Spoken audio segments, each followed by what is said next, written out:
Hey, what's up, guys? Mick here.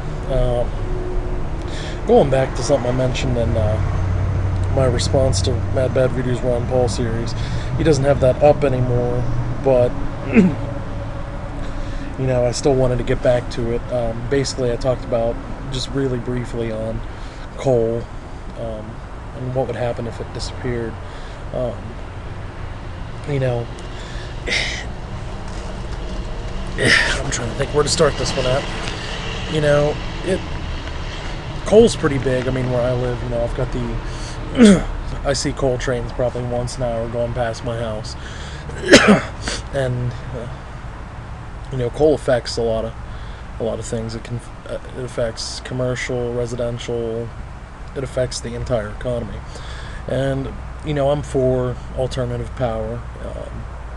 I think eventually, and I said keyword eventually, we'll be able to go to and using a lot more alternative power. Also support nuclear power plants. I think they're pretty good, and I think we should get some more of those. But I was talking to a YouTuber, I'm not going to mention name, but he was telling me about how the EPA wants to shut down 80 coal-fired power plants. And that's really going to affect a lot of industry. I mean, for one, the railroad. There are certain states in the country that most of their economy comes from coal. West Virginia is one of them.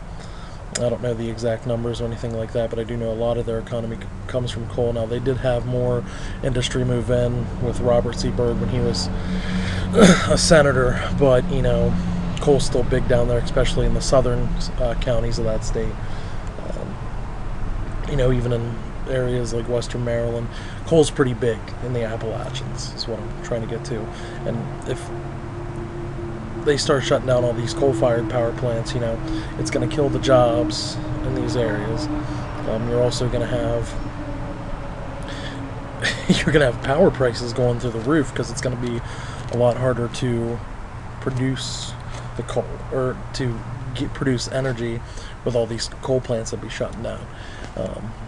It'd really affect the railroad. Like I said, I see coal trains come through here probably once an hour, once every couple hours, and they're full. I know each of those coal cars carry 120 tons of coal, and if you got 100 coal cars on the train, or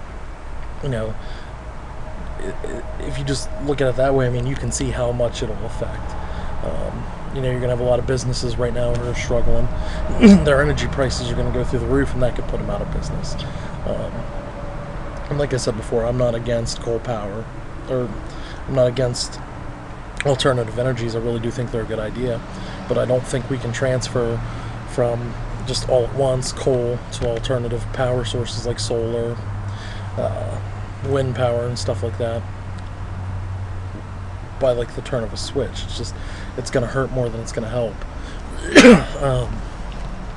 And this area also has a lot of wind stuff, and there's been a lot of debates on that, and whether it's good or bad. Apparently some birds have been flying into them. And the same thing goes towards oil as well.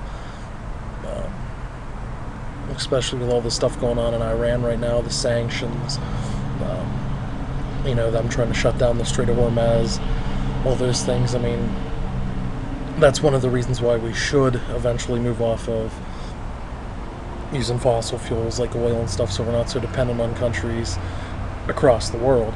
But it can't happen overnight, with all the things that it would affect. I mean, you just can't jump. You can't flip the light, like I said, and just automatically go to wind and solar and stuff like that, because all that is still really expensive to produce.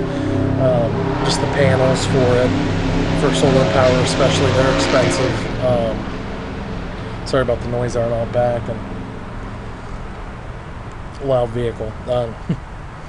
But no, I'm trying not to make this video too long. This is just basically me rambling off here, if you guys haven't noticed yet. I do that in a lot of my videos. So,